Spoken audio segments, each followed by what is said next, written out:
Previously on Call on the Field Stands. Do you want to do any little friendly wager, whatever it may be? You got to think of something. A friendly one is winner of the game gets to play the fight song on this podcast instead of our opening traditional music. I'm into that.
This is Call on the Field Stands.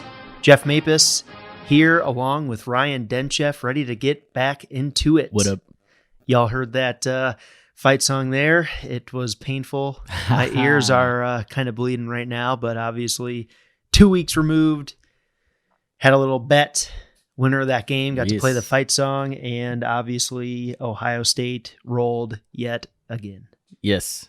Yeah, I mean, we missed last week. Weren't able to squeeze a podcast in. Today it is the 9th here Monday. Got some interesting, fun topics. Obviously going to be all college football once again for this episode. Got the top 4 playoffs were announced. Was that yesterday, I guess? When I was at the Browns game. And then they just Heisman finalists were just announced about 20, 30 minutes ago, something like that. So going to be all college football, but we didn't get a chance, and we're not going to get too much into it, but we did not get an opportunity to recap that Buckeyes-Michigan game where the Buckeyes just fucked them up. And, there's really not a whole lot to say. It's just a slaughterfest. I don't know how, every year there's just so much hype around this game, and it's like Michigan's year, and Michigan's going to come and actually make some noise in this game. And it's just the same thing 8 straight years in a row. What is it, like 15 out of 16 years or something like that? Fucking them up year after year. Never going to get sick of it. Hope Jim Harbaugh keeps his job because he's a bum. They're about to get their ass slapped by Bama, though. He might get fired after that game. But, he's not getting fired. Being so far removed from the game, really nothing to break down other than Ohio State completely dominated once again. Justin Fields is the dog, gets injured, comes in, immediately throws a bomb touchdown with a dime throw to the corner of the end zone.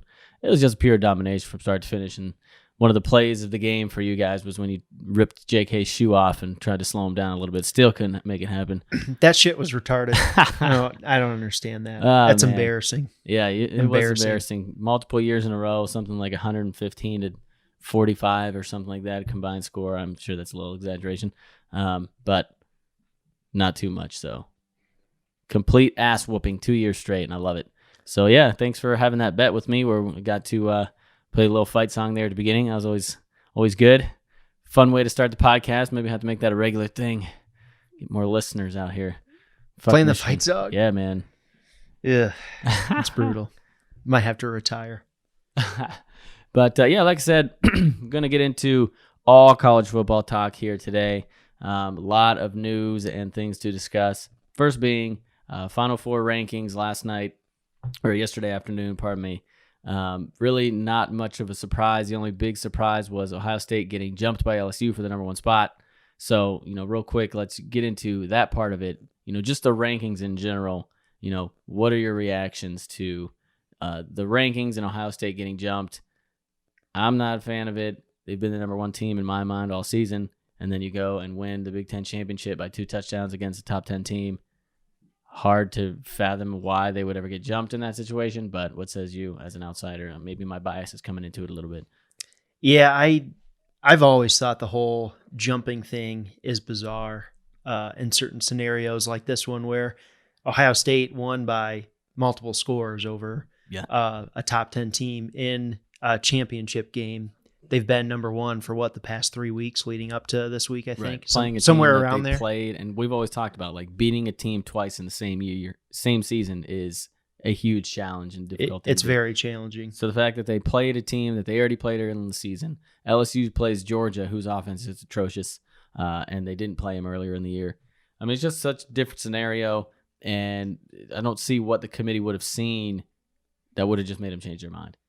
Yeah, and I've all along said I can see arguments for LSU being number one and Ohio State being number one. Sure. So if I had no rankings previously, if you told me, hey, these are the final 4 teams in this seeding order, wouldn't have a problem with it.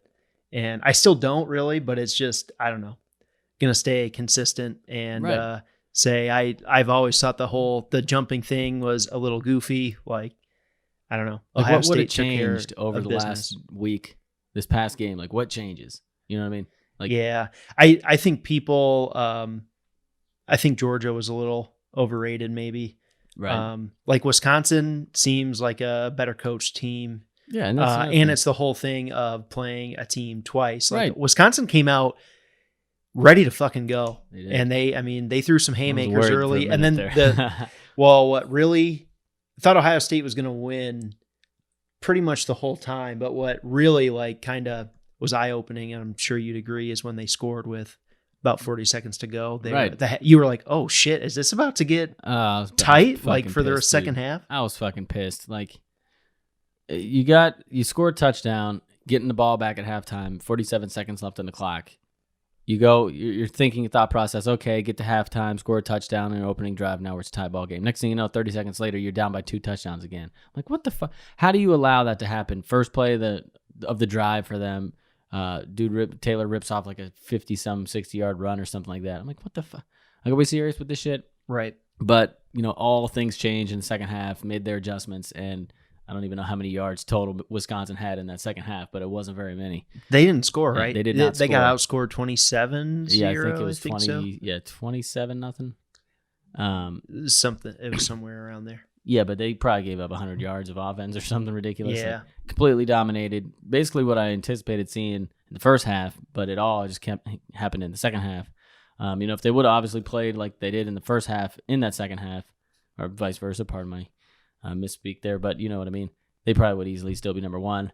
But you have one bad half and you just get jumped by LSU, who you've been ahead of for about a month. Like that just doesn't make sense to me. It is goofy. And everyone talks, fucking Wisconsin, they got 3 losses. It's like, okay, 2 of them are to the same team, number one team in the country. Like they're obviously a good team. And their other loss was, let's be honest, that was a fluke upset. Yeah. They had just gotten an emotional loss to Ohio State, then have to go play Illinois. Like it was a really bad loss, but at the same time, that'd be hard to turn around and come back and take care of business. So they're kind of vulnerable when they got that loss. I consider it fluky. Yeah. So I think Wisconsin is a pretty damn solid wasn't team. Wasn't it reverse to that? Didn't they lose to Illinois then play Ohio State? I can't remember. It was. You're so they're right. almost like a look ahead situation. So still vulnerable. But still, yeah. I mean, still Georgia still lost fluky. to South Carolina and then lost to LSU. They play LSU early in the season. They lose again. Now they have 2 losses. Like what the?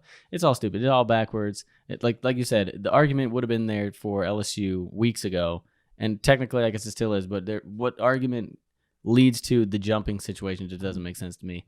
And, that ends up hurting Ohio State now that they have to play Clemson, which is going to be the sleeper team of the entire tournament. Anybody, we've said it for weeks, anybody, especially Buckeye fans who are like, fuck it, bring on Clemson. Like, y'all better pump the brakes on that.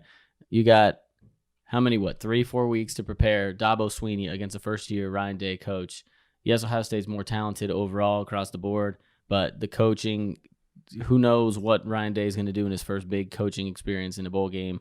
Obviously, he's handled all the other opportunities this season flawlessly.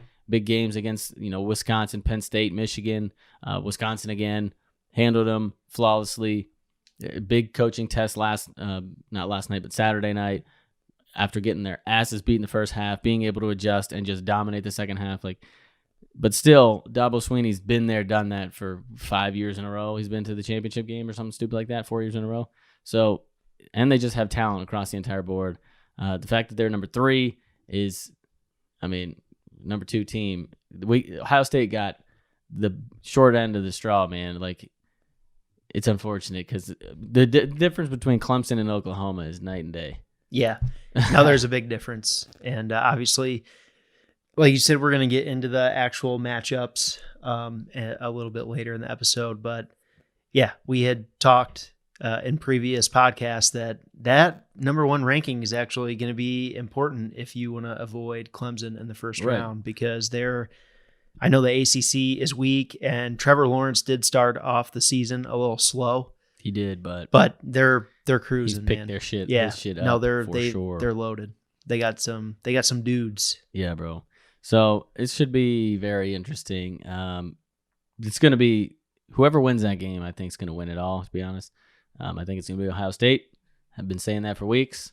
Ohio State LSU will be a nice championship because I think LSU should fuck up Oklahoma.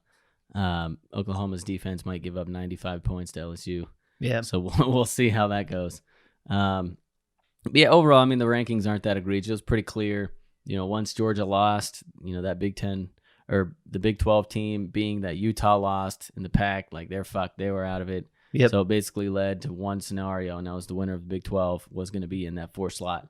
And that's what happened. It was really not too much surprise. I mean, even if Ohio State loses, they probably still make it to the championship tournament. I mean, not probably. They're hard to fathom them. It was basically LSU they got slaughtered by Wisconsin. No, I think it was set in stone that LSU and Ohio State were in. Pretty much Clemson was in, and then first up would have been Georgia winning in. Then next would have been Oklahoma, Baylor. If Clemson would have lost to Virginia, Utah, there would have been some discussions and a half for sure. Yeah. It would have been. They probably would have got in anyways, since the next team up would have been a 2-loss Georgia or Oregon or Baylor, I guess, if you want to put it that way. Yeah, I guess Clemson wasn't. No one ever by any of those two. No one ever dreamt that they would have lost to Virginia anyway. Yeah, so pretty fair for the most part. I still disagree with 1 versus 2, but like you mentioned, there's an argument to be had. I just don't agree with it. The whole committee is just weird and bullshit. I think I saw a tweet come earlier today. See if I can pull it up real quickly to get the actual statistic correct. Probably not going to be able to find it, but basically it said something like 11 out of the 13 games Ohio State played were against top 50 defenses or something ridiculous like that. So no, surprisingly, you win every single game. Yeah. In the fashion that we did for all season, and we get jumped by LSU. Like, it just doesn't make sense. I'm pretty sure Ohio State has a tougher schedule. I think their strength of schedule is ranked higher than LSU's, actually. And you still got people giving LSU credit for their Texas win, which, come on. Oh, they're number 9 team. Get the fuck out of here. They had 5 losses. Come on. So they had a bad year. I don't know. I think Ohio State had a better season, and they should be number 1. But like I said, it's hard for me with my bias potentially getting in the way of my logic, but fuck it. On to Clemson, I guess. And guess LSU gets to walk into a national championship. I don't know about walk-in, but they should handle Oklahoma. They should handle. So conference championship weekend. Ryan, we first episode we picked our champions. Yes. How'd you do? Well, memory serves. We'll have to go off the top of our heads memory because I don't remember precisely what happened in our picks. I know the picks, but I don't remember the matchups for the most part. I know we both had Ohio State. Obviously, yes. They handled their business. I can't remember if I had Wisconsin in that game or not. I think I might have had Iowa, but neither here nor there. The winner is what is important. Right. You also had them. We both had Clemson, another one that was easy. Pretty much. I don't think we spent too much time on our podcast talking about that. No. It was a pretty easy one. Pac-10, your boy, picked Oregon. Let's go. Yep. I got that one in the pocket. And, I had the Utes. Yeah. I think I had Oregon playing Arizona State. But like you said, the winner was what was important. So, got that one correct. And SEC, I picked Georgia. They were right there. They didn't get it done. And yeah, that's that. Then can't forget the Big 12 when I actually picked Texas to lose to Oklahoma in the regular season and then rematch and beat them in the Big 12. That certainly obviously did not occur. They got smacked around all season long, completely derailed and fell apart. I don't know what the fuck happened, but they looked like shit come halfway through the season.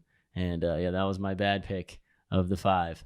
And what says you? I can't remember all the other 3 that you had other than the 2 obvious ones. Yeah, I didn't have an eyesore like Texas, thank God. But I did, like you said, I picked Ohio State to win the Big 10. I had Oklahoma winning the Big 12. So I got that right. Had Utah in the Pac-12. Obviously, they were in the Pac-12 championship and couldn't get it done over your pick, Oregon. Clemson, obviously easy peasy. And then I had Alabama in the SEC title game and winning it all, I think, this year. Definitely going back to the ship. Oh yeah, what was our Final Four? I think we did that yeah, we did as well. Ohio State, Clemson, we both would have had, obviously. And I had Bama in it. I would have had and Georgia Oklahoma winning the SEC, obviously. Yeah. And then I don't remember. Maybe I did have Texas or Alabama again. I think I probably had Alabama and Georgia both going in. I don't know.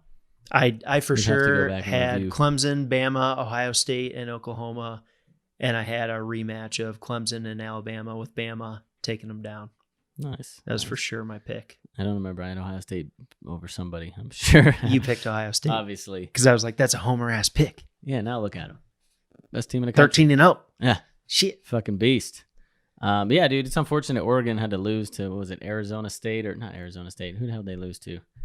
They lost to Auburn they to lost start to Auburn the first year, game of but the then season. they definitely dropped. They dropped a game they shouldn't have dropped. Yeah. Yeah, it was Arizona State, 31-28. 2 weeks before the end of the season. Unfortunate, because I thought they had a chance to go to the playoff and really make some noise. Because they got a good squad. I like Oregon's squad, Yeah. but when you drop a game to Arizona State, second last game of the year, you're pretty much fucked. You're done. But they ended up where's their rank? I think 7th or something like that. 6th, ended 6th. So Not too terrible. yeah, I guess our picks weren't too terrible. We were pretty much on hitting the nail on the head on most of them, and then our picks for the Final Four were pretty close. But this rematch game's gonna be good. The old Buckeyes versus Clemson. I did not see LSU running the I don't think table like anybody they really did, man.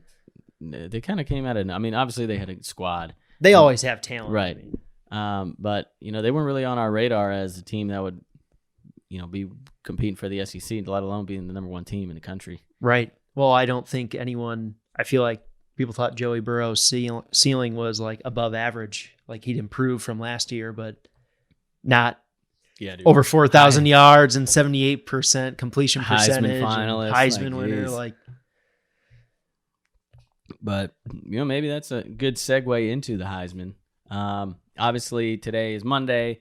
No one's going to be listening to this on Monday, so this is going to be past news, the announcements. But we can get into our breakdown of what we think is going to happen and should. So they'll announce the Heisman finalists a little bit ago. You got Joe Burrow, Jalen Hurts, and then 2 Buckeyes in Justin Fields and Chase Young. JK with the snub, if you want to call it that. No, but I think it's a pretty obvious top 4. Kind of surprised it was a top 4 and not just top 3, because it depends on the votes each year. I thought Jalen Hurts would kind of drop off a little bit. Yeah. But he's just as deserving to be up there, I guess. I mean, no one is going to think he has a chance to win. He'll probably come in 4th out of those 4, to be honest. Right. But yeah, what's your reaction to the four guys who are going to be up there as Heisman finalists? It's probably the 4 I would pick. If I had to pick 3, it probably only would have been Fields, Young, and Joe Burrow, and not Hurts. But dude, Hurts. Whoa, his stats are nasty. Disgusting. His stats are disgusting. Dude had 50 total touchdowns and 3,600 yards, 50 total touchdowns. That's pretty disgusting. No, I mean, he's prolific. Yeah. That's pretty gross. I mean, dude rushed for 1,255 yards, 18 touchdowns, along with his 72% passer completion percentage, 3,600 yards, and 32 touchdowns to 7 picks. It just kind of seemed like souse. Oklahoma fizzled out of the spotlight there for a little bit in the season. When you play defenses in the Big 12, like you're going to put up numbers for days. Like that's just how it's going to happen. And you play every team in your conference, and you're playing the likes of Kansas and Texas Tech and West Virginia. Like, come on. Yeah. You're going to put up some fucking points. And you have Lincoln Riley. Yeah. Offensive mastermind. And talent all across the damn offense. Like, geez. But I mean, he's deserving to be up there. Like I said, he's not going to win. No. But what do you think? Who do you think should win? What's your rankings of those top 4 guys? Ranking. Joey Burrow is going to win, and I think he should. Yeah, win. It's probably true. I think he's number 1. I think. I agree. Number 2 and 3 is between Chase Young and Fields, like we just talked. Mm-hmm. And Jalen is 4. But the 2 and 3 argument is kind of funny to me because if you picked the best player in college football, I think you would say Chase Young. But most valuable to Ohio State, who is one of, if not the best team in the country, is easily Justin Fields. You take Fields away. Well, he's probably the most valuable player in college football. Well, Joey Burrow, I'd put Joey Burrow MVP. Slap that I don't know, right man. on him. If Justin Fields goes out, Ohio State is going to lose 3 games this year. Like they would have lost 3. Oh, dude, you could say the same about LSU easily. Maybe they had a tight game against Florida. Joey Burrow Alabama won with his arm. Game. Yeah. I guess it's close. I mean, they're quarterbacks. Either way, if one of them's out, the MVP is going to be a quarterback every year because they touch the ball every single play. Their impact is greater than any other position. But like you said, Chase Young's best player in college football. We had this conversation the other day. Like he might be the best college football player I've ever seen, any position, any time since I've been alive. Just his pure dominance and athletic ability and just everything he does on the field it's ridiculous. Like he's the best player I've ever seen. He's a freak. But I agree, like, yes, Joe Burrow is and should win. And I think what put him over the edge was the last 2 weeks, like especially like this past week, fucked up Georgia for the SEC conference, winning that. Chase Young didn't really put up any stats the last 2 weeks of the season against Michigan and then Wisconsin. Kind of hard when you're getting, tackled and bear hugged every single play basically. And got to do what you got to do against that man. So like he impacts the game a lot more than just the stat sheet. Which, people say, Chase Young isn't that good. Look, he didn't have any sacks. Like, that's an easy cop-out if you don't want to understand what's actually happening in the games and you just want to look at a stat sheet to formulate your opinion. Yeah, by all means, feel free to say those bullshit things on national TV and on Twitter and all that kind of stuff. Yeah. Like, okay, if you want to be that ignorant, low thought process, level-headedness. The thing is, he still has the stats. Well, yeah, it's exactly. like he still has the absurd numbers. The issue is why he's not going to win it, and he had the hype, but it kind of fizzled away. It's because he didn't have those sacks, basically, or the tackles for loss. The forced fumbles. Like the Penn State game, he had a huge game, and then he didn't have any sacks the next 2 weeks. And like I said, he's impacting the game in so many other ways, other than just padding the stats. And as a quarterback, you can't impact the game and not get stats, basically. Like you said, you're touching the ball every single play. If your offense is putting up points, you're going to get the stats that attribute to those points, unlike a guy like Chase Young on the other side of the ball. So, yes, Burrow is going to win it. He should. His balling out the last couple weeks of the season, Fields didn't really do. I mean, he balled out just as well too, but not as much. Didn't put up the same number of stats. And same thing with Chase Young, and Jalen Hurts kind of fizzled out, I think, towards the end of the season as well. Had some key plays that almost cost them a chance at the playoff towards the end of the season. Whether it was a pick or a fumble, he turned it over against the Baylor in the first one that almost cost him the game. No, he had some turnovers. So he had some plays that ended up not being a huge deal because they ended up still getting the win. But some moments when you think a Heisman winner needs to step up and make the play, and he did the opposite. Right. Almost cost the team. So, Joe Burrow's going to win it, and I think that's fair. It's going to be cool seeing 2 Buckeyes up there. And, I think they got it right pretty much. And we'll see what happens with the voting. But you know what? I contribute Chase Young not putting up the numbers versus Michigan and Wisconsin to the Penn State game. That film showed what he does if you do not put enough attention to him. Michigan constantly double-teamed him. they constantly kept running back there in pass Constantly protection. held him on. They every did. other play. Wisconsin did too. And guess what? I actually saw someone tweet this, and it was Jake Burns, the Browns writer. He basically said, like, you got to take your chances with double and tripling teaming him, and if you grab, leave it up to the refs to. If they're not going to call it. If they're not going to call, they're not going to call it. I mean, yeah. But I thought, yes, there was holding going on.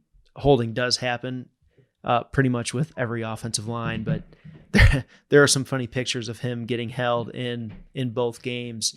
But what those two teams did is what you have to do to Chase Young to neutralize him, and you have to rely on the other players to get in there and step up while he's getting that much attention. That's his value, is he literally, if you do not pay that type of attention to him, he's going to kill you. So I'd rather let someone else step up and do what you can to neutralize him. Yeah, I mean, their D-line is just stacked. So, they're going to make plays regardless if he's getting, taken out of the play or not. There's other guys who can step up. When we get into the matchups conversation, I'm going to hammer some of the players on the old Buckeye defense who I just can't handle. This one guy in particular who I've mentioned multiple times in this podcast. But I have no idea who. I know, dude.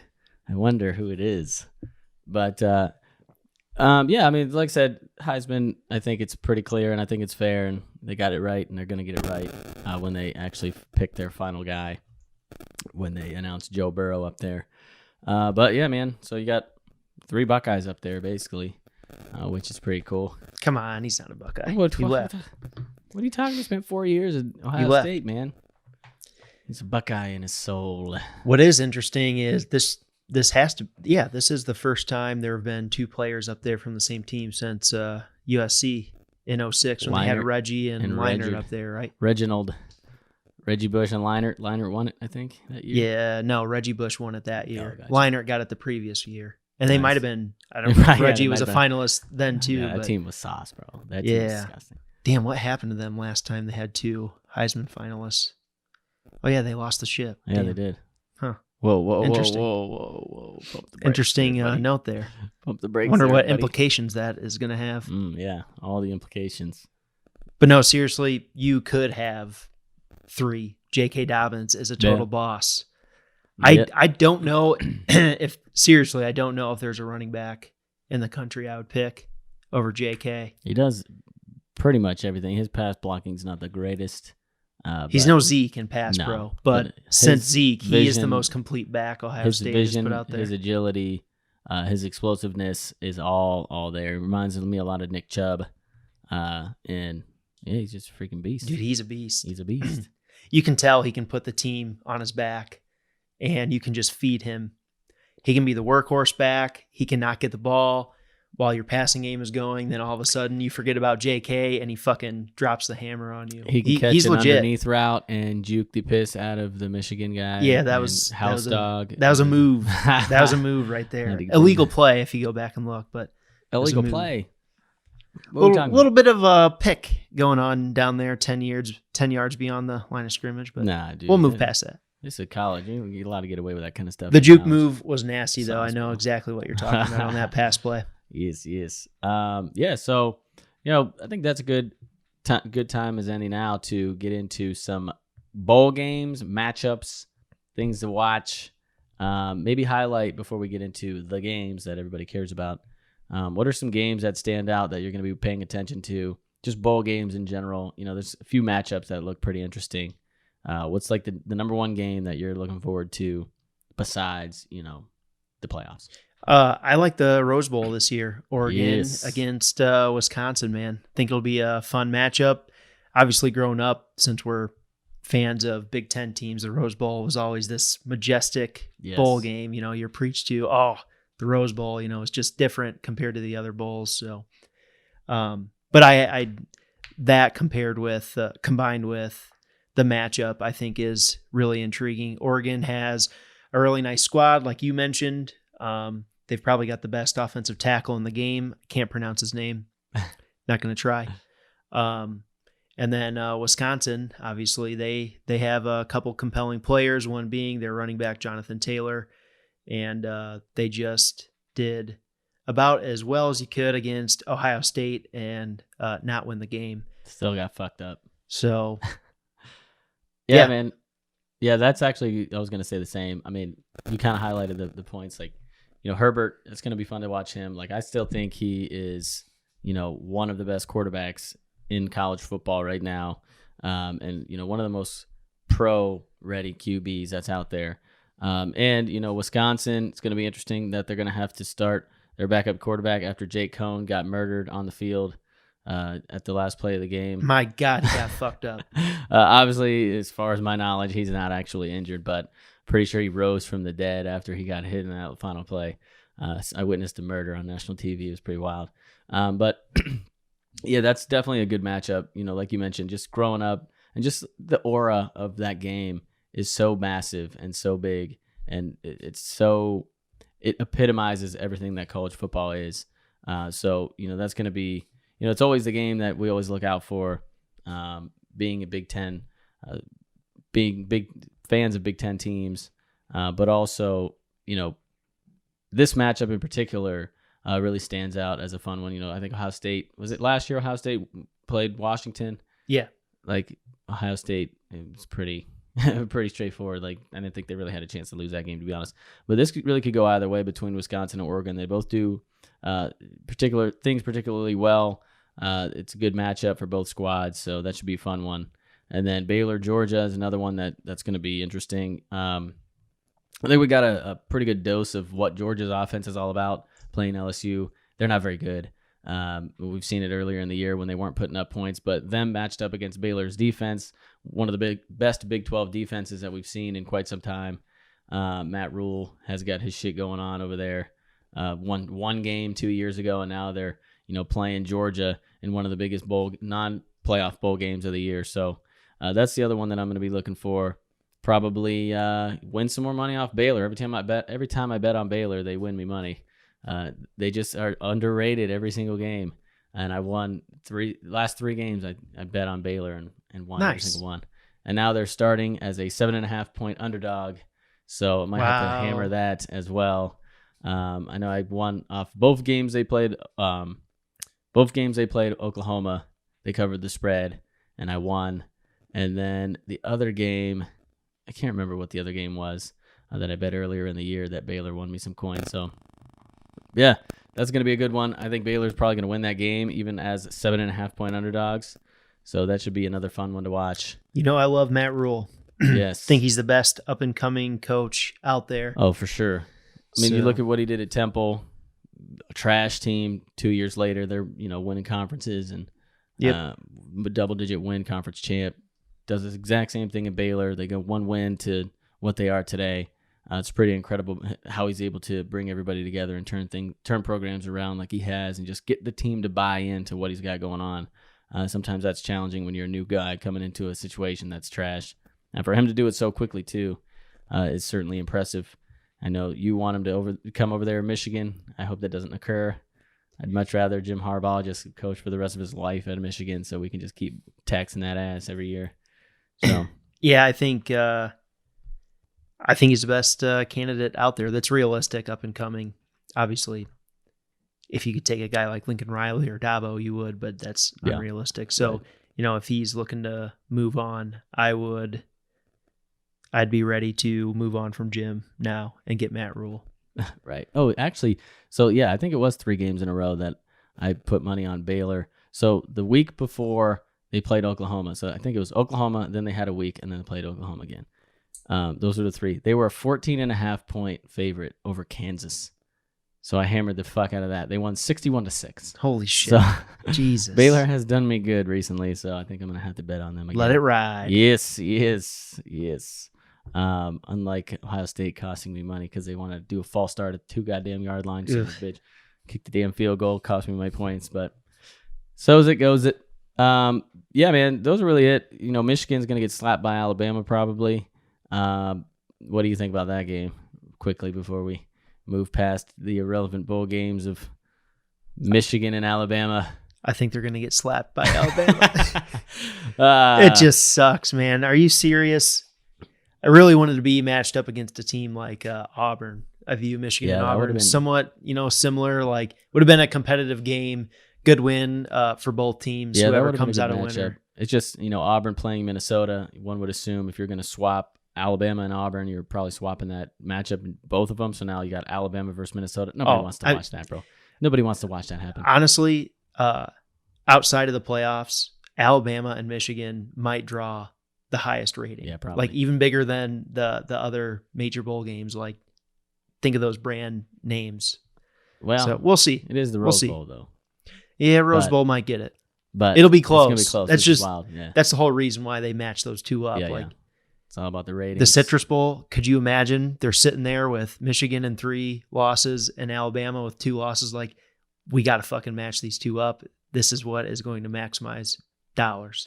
Yeah, man. So The if camping Alabama world- has a bunch of guys sit, then great. Michigan will be competitive. If not, Josh Metellus will be one-on-one versus Jerry Jeudy, and that is not going to Yes. end well. No, Jerry Jeudy might not play.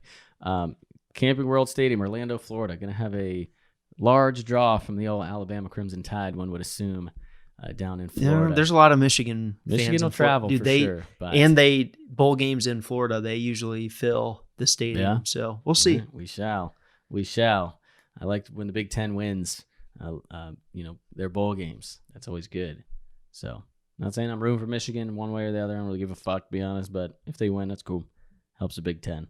But when we talk about Big Ten, let's get into Ohio State, Clemson, LSU, OU, not OU, Oklahoma. I'm not calling them OU. Yeah, you Fuck can't that. call them. That was a sin Cocksuckers. right there. Those cocksuckers. That felt dirty. I know, I did. Ugh. I haven't said that in years. Slipped out trying to read shit. Not good. Well, But we're gonna start with that game because I feel like we both share the same opinion there. and yeah, man. it's What's the spread? easiest to 12 call. and a half. Whew. Wow, 12 and a half. Yes. What's the over under? Oh, it's got to be 88. Yeah, no, I mean, I don't know, probably 60. I'd have to look it up. It's not showing here. But, yeah, man, I don't really see how Oklahoma stands much of a chance other than the fact that guess what it is. Sorry, Guess not to interrupt realistically? you. Yeah. Let me realistically think probably like 68 points. 76. Whoa. Is the over-under. Holy shit. Fuck, dude. 76. 56 of those are going to probably be to LSU. Yeah. Actually, now if the spread's only 12 and a half, that means 76. What would that math work out to for the point total for LSU? Was that 30, 40 points, something like that? So they're going to score more than 40 something, bro. Yeah. They're about to put up numbers. So Yeah, I that's kind think of where so, I too. see what's going to happen. Oklahoma's defense is trash. Their offense is the Oklahoma offense. You got Lincoln Riley. You got talent for days. You got a Heisman finalist. You got CeeDee Lamb. You just got talent everywhere. But their defense is piss poor. And LSU might score 75 points on that defense. I'm obviously that's an exaggeration, but they're going to put up fucking points. Yeah, I mean, this game is going to have fireworks. Oklahoma, LSU's defense isn't all that either, No, but it's it's certainly they still have talent. Aranda is a great defensive coordinator. He's still got his defense ranked in the top 20. I'm pretty positive. They're just more complete than Oklahoma is. Yeah. That's all there is I mean, to they say, gave really. up- I mean, They gave up, 42 points or something like that to Alabama with an injured Tua. Oklahoma's going to score points in this game too, for sure. But I just don't think their defense is going to be able to stop. Like, LSU might not punt a single time the entire game. yeah, So, they're going to light it up. yeah. Giving them the extra time to prepare and all that kind of stuff even is more advantageous for LSU over that defense. But then kind of like you said, like the same thing coming the other way, LSU doesn't have the best defense in the country by any mean. And Lincoln Riley, especially given extra time to kind of game plan and prepare, can do a lot of creative things and score points with that talent that he's got around him. So definitely going to be a fun game. I definitely think LSU wins. Crazier things have happened, of course. I think Oklahoma's going to be in it for 85 to 90% of the game. Could even be more. Could come down right to the wire. I don't really anticipate a blowout by any means, but I do think LSU ends up pulling away at the end. Yeah. But I mean, we'll see what happens, though. Oklahoma has started turning the ball over, Right. playing sloppy. I mean, if you were to compare Baylor's defense to LSU's when you look at coaching and personnel, like, they're probably not that far off. And you've No. seen what Baylor's defense did to Oklahoma. They kind of roughed them up in both games. So I think Oklahoma's going to turn it over, and LSU is not, and they're Right. going to capitalize on. I mean, those they're going to opportunities. pound touchdowns all game. I think they win like by 14-17 in that point range, to be honest with you. Yeah, I think I agree. And I think, much to your point, like it's probably going to come down, Oklahoma's going to have a long shot chance towards the end. They're going to try to do something, force the ball downfield or do whatever the case may be. It may end up getting a turnover. LSU scores an easy touchdown to win by 18 or something like that, 17, something like that, and end up pulling away and making it look worse than it was. But I think it's going to be close for the most part. And but I just don't think Oklahoma can do anything to slow down that offense. Joe Burrow is going to he's going to solidify the number 1 overall pick to the old Cincinnati Bengals down there and light it up, show the world what's up. No doubt. And that's pretty much my prediction of what's going to happen in that game. Yep. I will say all 4 teams, I shared this stat, are in the top 5 in offensive points per game. They all have quarterbacks that grade out to be like top 5 in the game per Pro Football Focus as well. So there's going to be some scoring in these playoffs. I mean, this might be my favorite group of 4, just from a general fan watching the college football playoffs. Like, I know the top 3 are more legitimate than Oklahoma, but just looking at the star power on all 4 teams, the quarterbacks, the coaches, there are some good coaching matchups this year. I think it'll be fun to watch. Yeah, definitely. Probably the most favorite matchups all around, like just 4 teams. And I think, maybe outside of Alabama, who, losing 2 games, pretty much hard to say what's what, but, probably the top 4 teams in the country are actually playing in the Final Four playoffs, which you don't really see that often. Just teams lose close games. We've got teams playing each other in conference finals that both can't make it kind of thing every year. It seems to happen.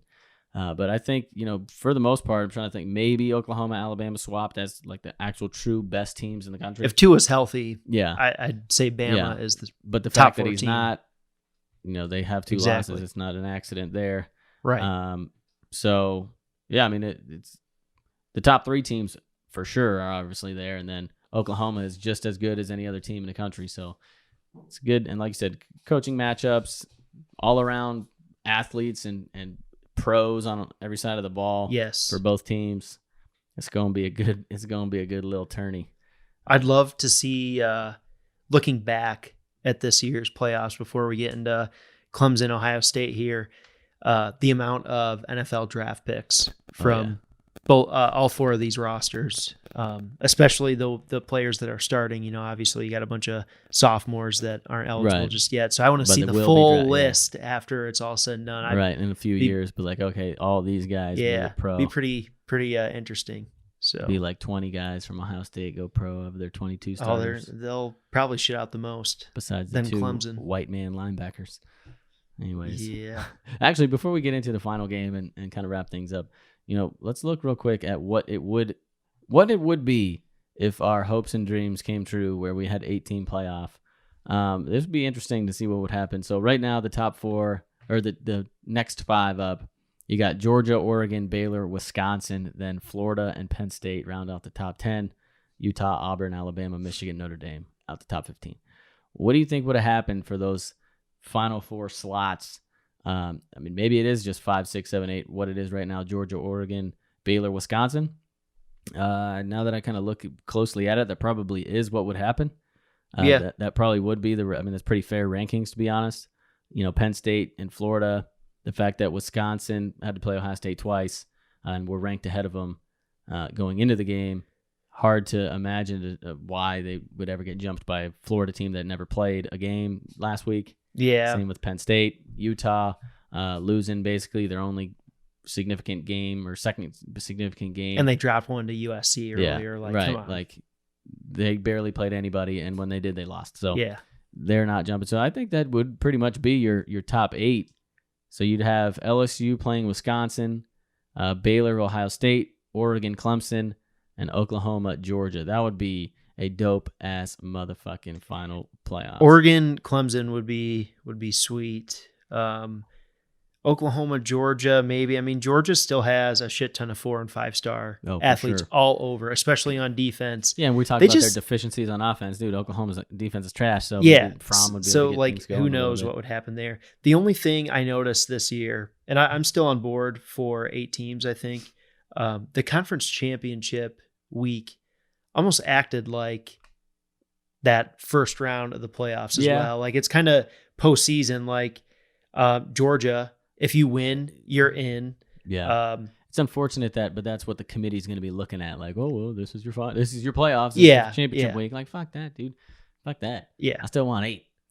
No, 8. But I see what you're saying. I mainly want 8 for home field advantage for the top 4 teams. I just think it would be cool to play a playoff game at your home stadium. But like Georgia is ranked ahead of Oklahoma for months, and then they have to play the number 1 team in the country. In the final week. Like, theoretically, you talk about being a playoff game. Like, they're the number 4 team in the country, and right now, the number 5 team. Like, they wouldn't be playing LSU in the first round of the playoffs. Yeah. They'd be playing Oklahoma, or they'd be playing, maybe in Oregon, depending on if those conference championships. Not saying that I want conference championships to go away, but to say that that's, like, the matchups and, why is Georgia playing LSU on a short week? Not short week, but, like, a normal week. Whereas if you had a playoff, you'd have extra weeks to prepare. You'd have not the number 5 team or 4 team playing number 1. Like, there's a lot of different scenarios. So hopefully the committee's not looking like, oh, well, they got their chance to make it and they didn't win. It's like, yeah, well, they played LSU, right after the final week of the season. I just think it's an easy cop out for people to say that. And I have seen that argument as like why it's okay to only have 4. And I don't agree. There's like a fine line between putting the best 4 in and most deserving 4. If you expand it to 8, I feel like it kind of puts that to bed. Like, you've got a good group of 8 teams. Those 8 teams, there's no one that we would be harping for like, this team got left out. Like, it pretty much aligns perfectly with what should happen, with Wisconsin being the 8, Baylor at the 7, Oregon at 6, and Georgia's 5 in the top 4, obviously. Yeah. Those matchups would be sweet, man. So you'd have LSU. Let's say LSU, Ohio State both win. So who would they play? They'd play the winners of what? 7, or how does that work? LSU would get the winner of Oklahoma, Georgia. Let's say Oklahoma, now they play LSU, and Clemson and Ohio State each win. Now they're playing each other. It would be the same Final Four, I guess, right now. And it probably would still be the Final Four. I mean, unless Oregon can, I don't know. Yeah, they'd still be fun. Like you said, if they go to 8, they got to make it first round home field advantage. Yeah. That would set the tone, the stage for 8 teams to be legitimate. But that's the kind of thing, like, theoretically and realistically, if we're looking at it, honestly, 1 through 4 is probably playing in the next round after the first round anyways. But it's still, teams lose that shouldn't have the better team loses all the time. Yeah, so it can happen. Something that should happen because, any of these Baylor, Wisconsin, Oregon, Georgia, they're all good enough to win it if they put the pieces together at the right time. So, But, that's not what we get. We get 1 through 4, and that leads to Ohio State, Clemson playing in, what are they? What bowl is it? Are they in? I didn't actually look at the actual bowls. I just closed out of it. Yeah, I'll pull it up. They're playing in the Fiesta Bowl? Fiesta Bowl. Ohio State's had good luck in the old Fiesta Bowl. Yeah, they have. So hopefully that carries on. Clemson opening up as a favorite. I think 2 points was the spread yesterday. I've seen it all over. I saw 1.5. 1.5, right? It's at 2.5 at CBS posted 2.5. Interesting. I just took the money line. Buckeyes winning this game straight up. Basically because I think they're the better team. They have, I would say, more talent. Yes, they have more talent, but Clemson has plenty of talent. Don't get me wrong. Ohio State has more talent on both sides of the ball. When you weigh both sides of the ball. The most well-rounded team that I've ever seen. If they win the whole national championship, probably go down as the greatest team of all time, to be honest. And I think you mentioned the point the other day. If they don't win it, they are up in the conversation with that 0-2 Miami team as one of the greatest teams to not win a championship. Maybe the best. I mean, if I'm talking about them being the greatest team of all time, obviously they're going to be the greatest team to never win one.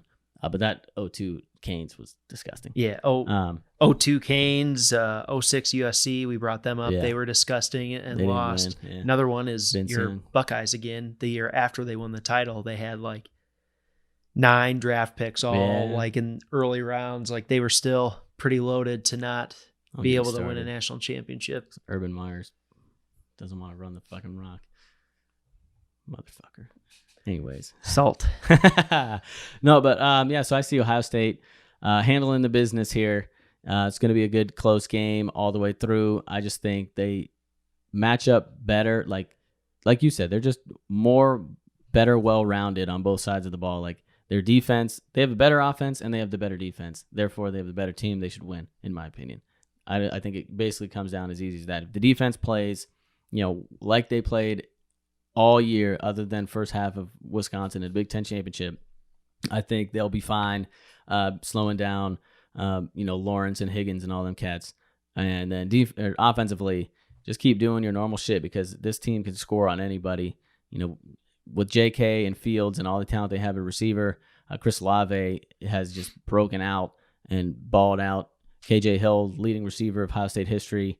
They just got plenty of talent all the way around. You got freshman Garrett Wilson coming in, making big plays all over the field as well. They just have so much talent offensively, and the game plan and the strategy that Ryan Day's been incorporating, getting everybody the rock, feeding J.K. The way that he has, and just letting Fields be Justin Fields and do what he does best, which is, make throws downfield. He can extend plays when he needs to. He can throw on the run.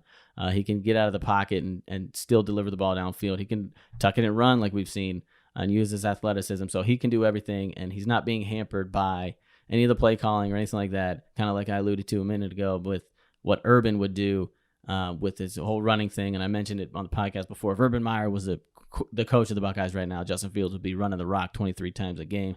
So as great as Urban is, I don't think he would have orchestrated what the Buckeyes look like this year. Like you couldn't put it together more perfectly than Ryan Day's done with just maximizing the potential and ability of every player on the offense. Agree. And with that being said, even though Clemson has a nice defense, they haven't seen anything like Ohio State all around on the ball. No team they've faced all year even compares. I mean, their best win all season was probably 9-3, now 9-4 Virginia in the ACC championship. Like they have not even come close to seeing the talent at Ohio State. The only thing about the converse with that is they've been in the big games and they've got the guys, you know what I mean, on both sides of the ball who have been there, done it. And like I said, Dabo knows how to get shit done, especially what we've seen him do in national championships against Alabama. Right. He can get his team ready, but I just think Ohio State is just too good. My counterpoint to your last point there is you could say it's vice versa as well, that Clemson is going to be the best coached team that Ohio State has seen, and they're going to have the most star power. The gap's not as big, though, between Clemson and probably, I don't know, Wisconsin or Penn State, that Ohio State. That's 3 games, and then Michigan, you could probably throw them in the mix. The gap between those 3 teams and Clemson is a lot different than the gap between Ohio State and Virginia. So, when you compare it that way, I agree. What I'm talking about? Yeah. But I think Clemson had the better chance to take down Ohio State than LSU. We've been saying that for a while through texting, and because I do think Ohio State is the most complete team. When they have Shaun Wade and Okudah healthy playing on the field at the same time, there is not a better cornerback duo in the country. I mean, they're both legit. We're going to have a few weeks to get both of those guys. I mean, they've both been banged up a little bit in the last few weeks. You can tell there's a difference when one of them is off the field. Yes. Like they can find holes. Yes. So when they're both playing, and then you obviously have Chase Young and guys like Malik in the middle of that defense, it's they're tough to beat. But Clemson has everything you're looking for to take down Ohio State, in my mind.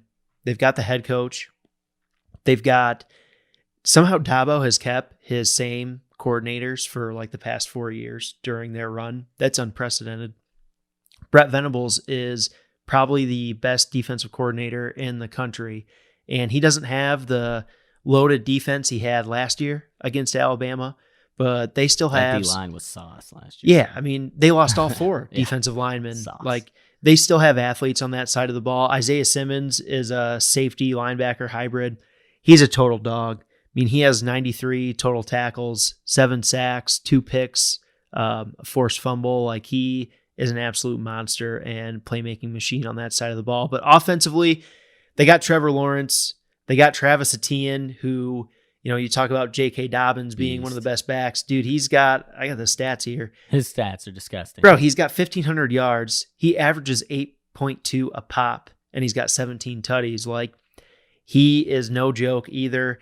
And obviously, at receiver, they got T. Higgins and Justin Ross. Both are first-round caliber receivers. Higgins being a junior, Ross being a sophomore. If you remember, Ross as a true freshman last year in the title game torched Alabama, dude. I mean, making one-handed grabs. He literally put a move at the line on a DB and injured that DB's ankles as he streaked open for a touchdown from Trevor Lawrence. So, you got the coaches, like you said, that have been there and have won. The same coaching staff, pretty much. Same, the main head coach, coordinators have won 2 titles. Last year, they just put it to Alabama, and they literally have the same offensive personnel back from that shellacking. So, if you ask me to pick, I'm going to pick Ohio State because I think they are the more complete team when you weigh every single factor. Yeah. It's not like Ohio State doesn't have and they have the best athletes at the positions you need it to match up. Like, yes, you mentioned the DBs paired with Chase Young is going to do a lot to slow down Trevor Lawrence and those receivers. There's no doubt. So, and then offensively, you got 2 Heisman potential finalists. One is going, and one could make the argument for going as your 2 go-to guys on the offensive side of the ball. So, the matchups I think are in favor for Ohio State, just where the best players are on the field, and that's what makes Ohio State so good, really. Yeah, the one vulnerable area with Ohio State. Don't get me started. Bro. Well, sorry, there's 2. I know what you're thinking of, and that definitely is one that will get exploited. Like, it's going to happen. Before we move on, Etienne has 3,158 yards the last 2 years combined with 41 touchdowns. Holy shit. That's disgusting. Yeah, that's crazy. 1,658 yards last year, and then 1,500 so far this year. So far, with 2 more games potentially to go, at least 1 more game to go. That's disgusting. He's a beast, dude. Yeah. But yeah, the Ohio State in pass protection from time to time gets a little dicey. Now, they looked like shit in the first half of the Big Ten championship. Yeah, Wisconsin has getting slaughtered. They had an all Big Ten edge defender. I forget his name. He's pretty solid. But Penn State was able to get some hits on Fields. Michigan was able to rough him up a little bit, and Wisconsin did too early on. So that's the one area. If they were playing Clemson's D-line from last year, it'd be a little bit of an eye-opener. But for sure, I just don't. I mean, that Isaiah Simmons player I mentioned is their hybrid linebacker. Excuse me. He leads the team in sacks with 7. Like, they've got a lot of young talent that eventually is going to make that D-line nasty, but they don't really have that bona fide edge rusher or interior guy like they have in the past, like Ohio State has, obviously, this year after year. Although that's a weakness for Ohio State, I don't think they're going to get much pressure from the 4. They're going to have to bring the blitz, which Venables can do, but Fields has shown he can hurt you with his legs. He can hurt you scrambling, chucking the ball downfield. Ohio State has a nice group of receivers and tight ends for sure. So the talent they have to attack a blitzing defense.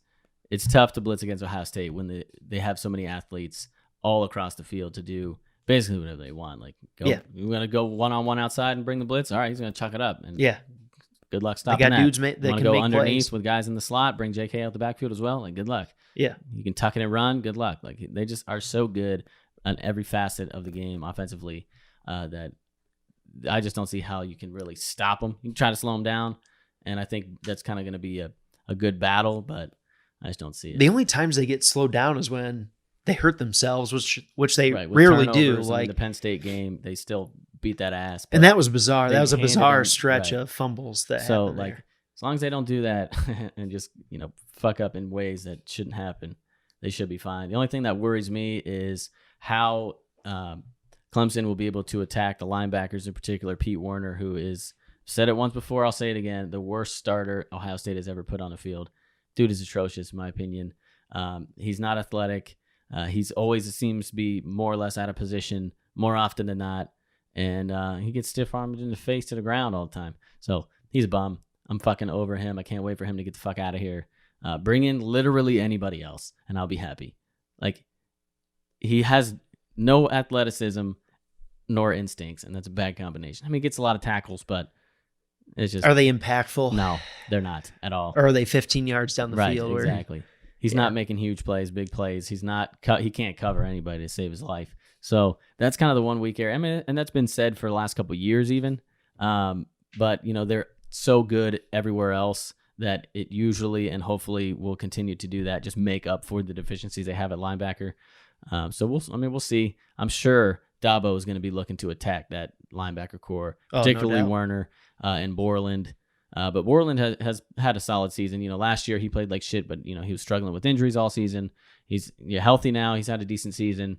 But Werner is just the weak link in the chain, and it worries me when you're playing a team like Clemson. But like I said, not too worried just because of everywhere else is so good, particularly with Okudah and Chase Young. Like, when you have a combination of the best DB and the best pass rusher in the country, goes a long way. You can cover a lot of things up, right. A lot of deficiencies. So that's kind of what I'm looking at. Ohio State beating LSU is obviously what I'm also looking at. But we'll get into that more in detail when there's actually a game to discuss. But I guess so, unless we have anything else to talk about today's podcast, calling the field stands. Like I said, we're back after not a whole week. I guess it was a little less than a full 2-week episode, because I'm hoping to get this out early in the week this week, tomorrow. So, yeah. I think that's pretty much it, unless there's something we didn't get into. Now that's it, man. College football regular season is done. On to the postseason. It's exciting. Yeah, now we get to wait around a couple weeks until we get to watch the actual real games. Got the NFL though. Yeah, we do, which is heating up. Playoff push coming. We'll get into that in full detail in the upcoming weeks as college football kind of takes a couple weeks break. But until then, thanks for listening. Jeff, been a pleasure. As always. Peace.